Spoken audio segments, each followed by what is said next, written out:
Radio Sucesos 101.7 FM presenta su noticiero Sucesos con Milton Pérez y Verónica Larrea. Un periodismo libre para una democracia plena. Los hechos y las opiniones de los sucesos que marcan nuestro tiempo.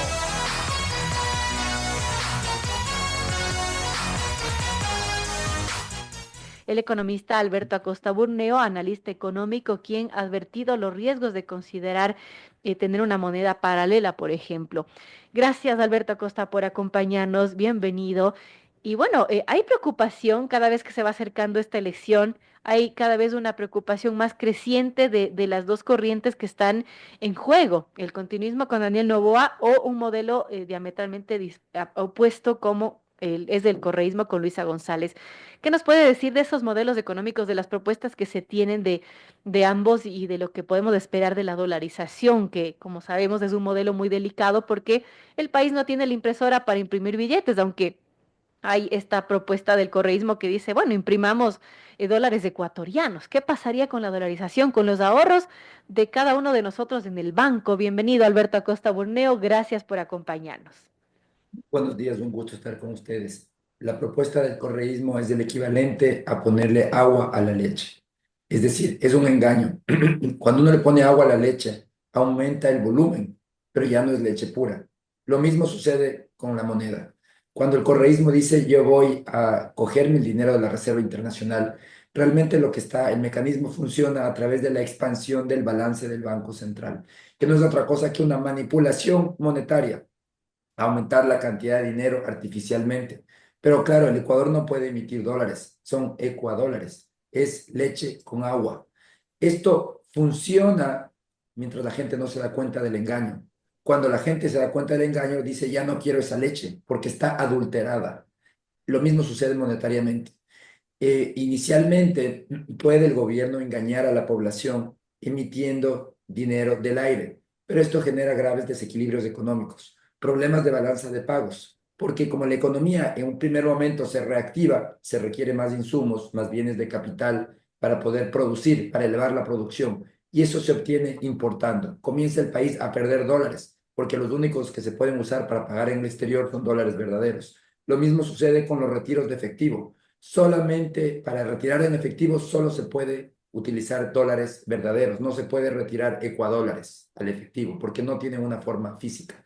Entonces el Banco Central empieza a perder reservas y en un caso extremo el Banco Central puede entrar en una crisis de iliquidez que se contagia inmediatamente a todo el sistema financiero.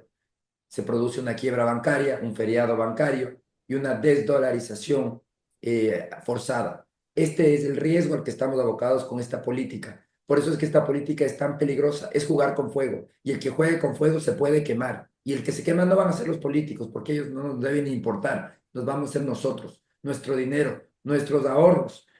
Como sucedió cuando murió el Sucre. La muerte del dólar sería similar a la muerte del Sucre. A través de una crisis financiera, un feriado bancario y la obligación de usar una nueva moneda, tal vez los Luisitos o las Luisitas o cualquier otro nombre que le quieran poner.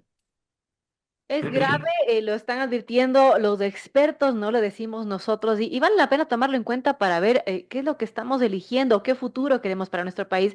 Alberto Acosta Bueno en su cuenta de X es muy activo y ha estado sacando extractos de las voces del correísmo, que, por ejemplo, Diego Borja, candidato vicepresidencial, que explica cómo piensa gastarse las reservas internacionales. Lo que ha dicho Alberto Acosta significa emitir ecuadólares. Vamos a leer esa parte que está sacando Alberto Acosta en su cuenta de X para explicar a nuestros amigos oyentes las intenciones reales que tiene la RC. Por ejemplo, dice Diego Borja, candidato vicepresidencial con Luisa González.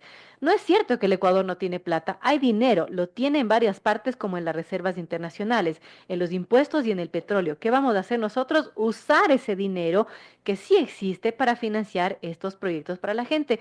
Alberto Acosta, explíquenos qué dinero, cuál es el dinero que está en las reservas internacionales, a quién pertenece ese dinero y qué pasa si ese dinero se lo toma.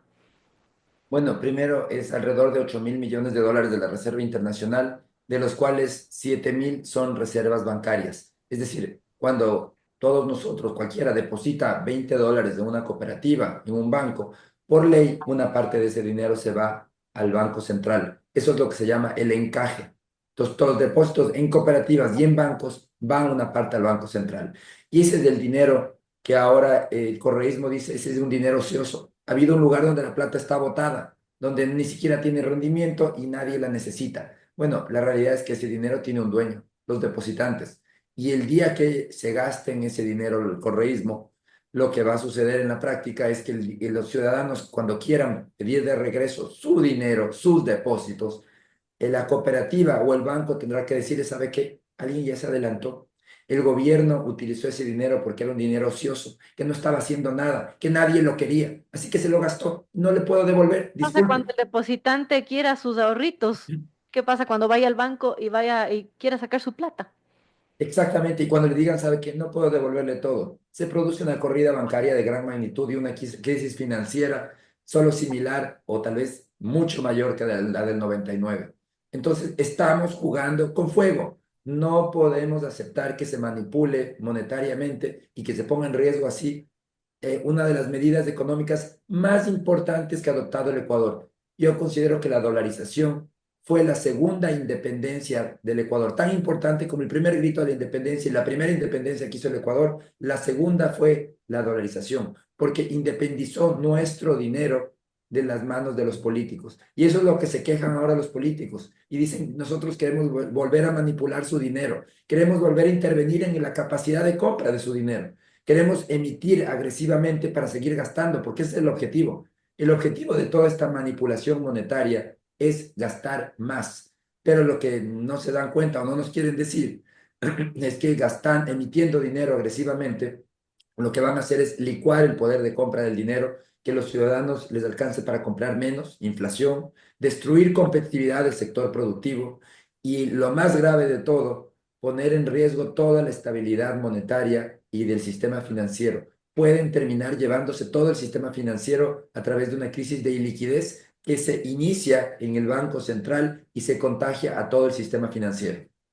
¿Qué le diría a aquellas voces que están tratando de mover a la opinión pública, Alberto Costa Urneo, respecto a que es una ingenuidad creerse el cuento de que hay una amenaza a la dolarización? ¿Por qué pensar que esto es una amenaza real? Bueno, primero porque todas estas declaraciones no son aisladas. Lo que quieren decir es que Paola Cabezas habló de lo que no sabía. No, sabía muy bien de lo que hablaba, porque es consistente. Lo dijo Paola Cabezas el 16 de marzo, lo explicó Andrés Arauz en febrero de 2023, explicó muy claramente cómo engañaron a toda la sociedad emitiendo dinero del aire. Y él decía, a pesar de que estamos dolarizados, todavía podemos crear dólares del aire. No son dólares verdaderos, sino son ecuadólares. También lo explicó Carlos de la Torre en febrero 22, donde explica cómo por qué no es grave que el gobierno se gaste la reserva internacional. Lo dijo Diego Borja, candidato a vicepresidente, el 16 de febrero.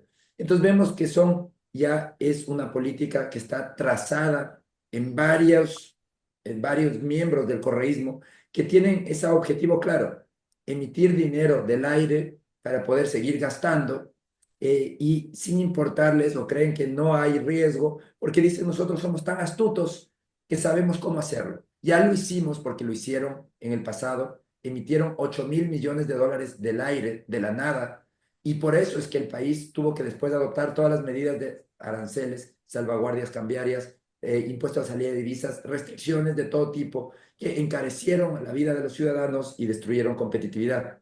La diferencia es que esta medida llevada al extremo es tremendamente peligrosa. Es igual que ponerle agua a la leche. Cuando usted le pone un poquito de agua a la leche, un ganadero, tal vez el cliente todavía no se da cuenta, pero póngale un poquito más y se va a terminar dando cuenta. Y entonces va a decir, ya no quiero esa leche. En materia monetaria, cuando se emite un poco, todavía la gente no se da cuenta del engaño. Pero cuando se emite mucho más, las distorsiones son tan grandes y la gente se da cuenta del engaño que termina diciendo, no quiero ese dinero, quiero mis dólares en papel, quiero los billetes, porque esos no me los pueden quitar. Y entonces es lo que se produce toda esta crisis de liquidez, que es el gran riesgo de este entorno. No hay que olvidar otro tema fundamental, que cuando hicieron esa manipulación monetaria, ese engaño que hizo el correísmo, lo hizo durante la bonanza petrolera. Estábamos inundados de petrodólares. La situación actual es totalmente distinta. Claro, Estamos no en hay una esa plata situación. que había en la década del correísmo, ¿no? Exactamente, estamos inundados de petrodólares. Entonces, esa política no fue tan destructiva como sí lo va a ser ahora que ya no estamos inundados de petrodólares. Entonces, en este momento, esa política es absolutamente riesgosa, es jugar con fuego y el que juega con fuego se quema. 8:41 lo dice Alberto Acosta Burneo, experto económico. Hablando para finalizar esta entrevista, Alberto, sobre el tema de financiamiento, porque lamentablemente nuestro país es muy dependiente del financiamiento externo. ¿Qué pasa si es que gana el correísmo, gana Luisa González y tensa las relaciones con los organismos multilaterales? ¿Qué pasa, por ejemplo, estas ideas de un acercamiento al nuevo Banco del Desarrollo, de los BRICS? ¿Qué podemos pensar de ese financiamiento externo que podría tener el país si es que ya el FMI no nos quiere, si el Banco Mundial no nos quiere? Bueno, sería un error terrible del país echar abajo el acuerdo con el FMI. El acuerdo con el FMI lo que garantiza es que en los próximos 4 años, es decir, el próximo gobierno, va a tener financiamiento por 20.000 millones de dólares.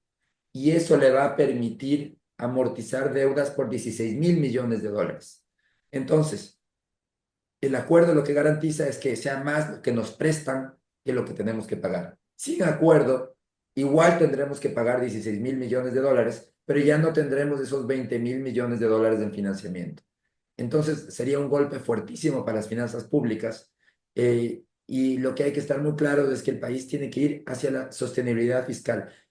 Ser responsables es la mejor política. Y esto lo digo no solamente a nivel económico, lo digo a nivel personal, en sus vidas, en sus familias, en su manejo. Usted tiene que tener palabra, tiene que decir y cumplir lo que dice. Cuando se endeuda, tiene que pagar lo que ha pedido prestado, porque la irresponsabilidad termina saliendo cara y a nivel de los países termina siendo tremendamente cara. El Ecuador tiene el historial de irresponsabilidad a nivel mundial de los historiales más grandes. Es el país que más veces en la historia ha declarado un default en su deuda, es decir, ha dejado de pagar su deuda, porque el Ecuador es muy alegre para endeudarse, pero el rato de pagar ya no le gusta, eso ya no paga y le busca cualquier pretexto para dejar de pagar, como hizo el correísmo en 2008, cuando declaró que la deuda era ilegítima, porque ya no le quería pagar. Entonces, lo que necesitamos, claro, la consecuencia de esa política es que el riesgo país es muy elevado. Al Ecuador, cuando le prestan caro, le cobran el doble o el triple que al Perú, el doble que a Colombia. Ese es el costo de la responsabilidad. Esa es la fama que nos hemos labrado con tanto esfuerzo los ecuatorianos, que somos unos irresponsables, que nos endeudamos fácil, pero después no pagamos. Entonces, eso es lo que tiene que cambiar. Por eso es que esa política que plantea el correísmo de manejo alegre de las finanzas públicas es la política del pan para hoy, hambre para mañana. De hecho, estemos muy claros, el ajuste fiscal que estamos viviendo, ya es una década de ajuste fiscal. ¿Dónde se gestó esta necesidad de ajuste fiscal? En la bonanza. Son las bonanzas mal manejadas las que nos dejan como herencia un ajuste fiscal muy doloroso. Sucedió en los años 70. De la primera gran bonanza petrolera terminamos con más de 2 décadas de ajuste. Y de la segunda gran bonanza petrolera que empezó en 2007 y terminó en 2014, nuevamente abocados a una necesidad de ajuste doloroso, costoso. Gracias a Alberto Acosta Burneo. Y eso que no hemos topado los temas externos, ¿no? Cómo está el mundo de delicado con las políticas de Donald Trump, eso será materia para otra conversación, pero la situación es compleja. Gracias, Alberto Acosta Burneo, por ilustrarnos la amenaza real que estamos teniendo respecto a ese tema político. En la segunda vuelta, pues se juegan dos corrientes diametralmente opuestas y usted, señor elector y amigo oyente, tiene en sus manos el futuro de nuestro país. Gracias, Alberto, por acompañarnos. Muchísimas gracias, siempre es un gusto.